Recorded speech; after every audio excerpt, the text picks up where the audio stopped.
ہر سال تقریباً 20 لاکھ افراد ایسے ہوتے ہیں جن میں بڑی آنت کا کینسر تشخیص ہوتا ہے، اور ان میں سے اکثر وہ لوگ ہوتے ہیں جنہیں سٹارٹ میں ایسا ہی لگتا ہے کہ شاید انہیں بواسیر ہی ہے، کیونکہ ان دونوں کی جو ابتدائی علامات میں جو سب سے اہم علامت ہے وہ ہے پکانے کے راستے خون کا آنا۔ ایک سٹڈی کے مطابق 27% افراد ایسے تھے جو ایک خاص قسم کے کینسر کے ساتھ ڈائگنوز ہوئے جنہیں یہ لگ رہا تھا کہ انہیں بواسیر ہی ہے۔ تو یہ بڑا امپورٹنٹ ٹاپک ہے، اس لیے ہم نے سوچا کہ آج اس پہ بات کریں۔ میرا نام ڈاکٹر عثمان نعیم ہے، میں گیسٹرونٹالوجسٹ ہوں، اور ہم آپ تک جو بھی معلومات دیتے ہیں وہ سائنٹیفکلی پروون ہوتی ہے اور سچائی پر مبنی ہوتی ہے۔ سب سے پہلے میں آپ کو بتاتا ہوں بواسیر ہوتی کیا ہے۔ بواسیر سے مراد یہ ہے کہ خون کی نالیوں کا پکانے کی جگہ پہ پھول جانا، اور کینسر سے مراد یہ ہے کہ جو نارمل سیلز تھے، جو نارمل لائننگ تھی، وہ چینج ہو کے کینسر والی لائننگ میں شفٹ ہوگی۔ اب کینسر والے سیلز پورے جسم میں پھیلیں گے، پورے جسم کو نقصان دیں گے اور مریض کی زندگی کو چھوٹا کر دیں گے۔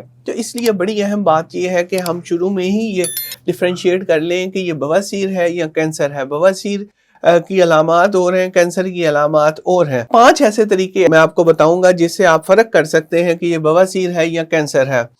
نمبر 1، بواسیر میں مریض کو عمومی طور پہ قبض ہوتی ہے، قبض کے بعد شروع ہوتی ہے، لانگ ٹرم قبض ہے۔ جسے بڑی آنت کا کینسر ہوتا ہے اس میں عمومی طور پہ قبض کی اس طرح ہسٹری نہیں ہوتی۔ نمبر 2، بواسیر کا جو مریض ہوتا ہے اس کا جو بلڈ ہے وہ برائٹ ہوتا ہے، بڑا چمکدار سا خون نکلتا ہے، اور خون مکس نہیں ہوتا، وہ قطروں کی صورت میں گرتا ہے۔ اور جسے بڑی آنت کا کینسر ہوتا ہے اس میں جو خون آتا ہے وہ عمومی طور پہ مکس ہوتا ہے یا بلیک کلر کا ہوتا ہے۔ تیسری جو چیز ہم نے جو ڈفرینشیٹ کرتی ہے ان دونوں کو وہ ہے فیملی ہسٹری۔ بواسیر کے کیس میں فیملی ہسٹری ہو بھی سکتی ہے، نہیں بھی ہو سکتی، لیکن اگر کسی کو خدا نخواستہ فیملی ہسٹری ہے جس میں بڑے کسی فرسٹ ڈگری ریلیٹیو کو بڑی آنت کا کینسر تھا، تو اس میں لازمی بات ہے کہ بڑی آنت کے کینسر کے لیے دیکھنا چاہیے۔ اور چوتھی علامت بہت اہم ہے جسے ہم کہتے ہیں ریڈ فلیگز۔ ریڈ فلیگز سے مراد یہ ہے بواسیر میں ریڈ فلیگز نہیں ہوتے۔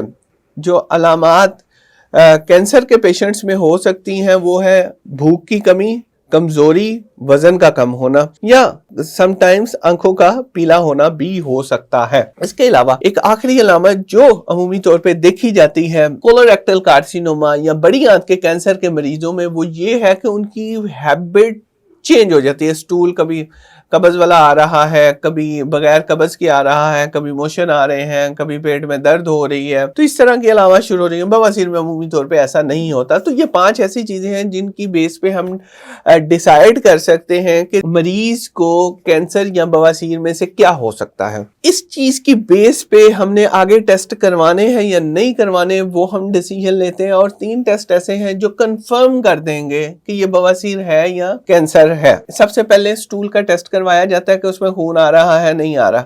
اگر خون نظر نہیں آ رہا اور سٹول فور اکلٹ بلڈ میں خون ہمیں لیبارٹری میں آ گیا ہے تو اس کا مطلب ہے کہ مسئلہ اوپر ہے، بواسیر والا نہیں ہے۔ دوسرا، ڈاکٹر پروکٹوسکوپی کرتا ہے، نیچے سے معائنہ کرتا ہے، معائنہ کر کے وہ دیکھتا ہے کہ اس میں اس ٹائم کو بواسیر کے موقع یا ویسلز یا خون کی نالیاں ہے یا نہیں ہے۔ تیسری چیز جو اہم ہے اس کے ڈائگنوسس میں، جو کہ 100% کارآمد ہے، وہ یہ ہے کہ کولونوسکوپی ہے۔ اگر کیمرے کے راستے اگر کسی کی تشخیص میں پرابلم آ رہی ہے اور تشخیص نہیں ہو پا رہی کہ یہ بواسیر ہے یا نہیں ہے، یہ کینسر ہے یا نہیں ہے، تو کولونوسکوپی ایسا ٹیسٹ ہے جو 100% اس کے بارے میں ہمیں بتا دے گا کہ یہ کینسر ہے یا بواسیر ہے۔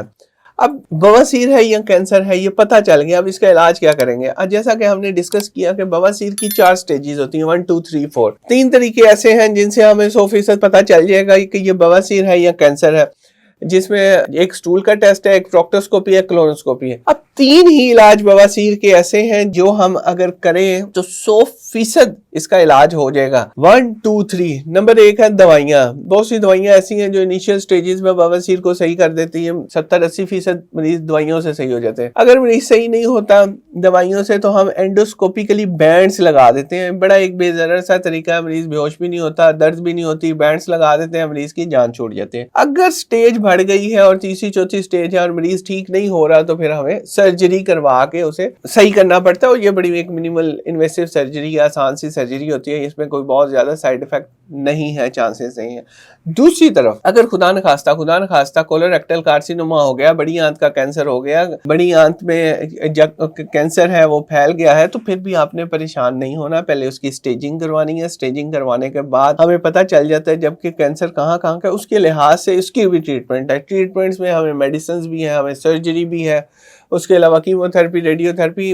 ہم نے بہت سے پیشنٹ ایسے بھی دیکھے ہیں جن کا بڑی آنت کا کینسر پھیل چکا تھا, پھیلنے کے باوجود ایسی دوائیاں اب ہیں کہ اسے کنٹرول بھی کیا جا سکتا ہے, اسے روکا بھی جا سکتا ہے, اور اس کی بہت اچھی میڈیسن اویلیبل ہے. ہم ہمیشہ علاج کی بات کرتے ہیں, ہم ہمیشہ یہ بات کرتے ہیں کہ اس بیماری کو کیسے صحیح کرنا ہے. سب سے امپورٹنٹ بات اب شروع ہونے لگی ہے کہ بھائی اگر بیماری ہو گئی ہے پھر تو علاج ہے. اگر ہم کیا کریں کہ ہمیں بیماری ہو ہی نہ, بواسیر بھی نہ ہو, بڑی آنت کا کینسر بھی نہ ہو, اور خدا نخواستہ اگر باقی جو السریٹیو کولائٹس ہے, اس کے علاوہ پالپ ہیں, یہ بھی نہ ہو. ہم ہمیشہ بات کرتے ہیں کہ اس بیماری جو بیماری ہو گئی ہے اس کا علاج کیا. اب ہم جو سب سے میڈیسن میں جو ہمارے as a doctor important responsibility ہے وہ یہ ہے کہ تشخیص سے پہلے ہم لوگوں کو بتائیں کہ بھائی اس سے بچنا کیسے ہے, بچاؤ کا علاج کیا ہے, جسے پریونٹیو میڈیسن کہتے ہیں. بڑی آنت کے کینسر میں یا بواسیر میں جو بچاؤ کے لیے سب سے اہم بات یہ ہے کہ پروسیسڈ فوڈ نہیں کھانی. پروسیسڈ فوڈ سے مراد یہ ہے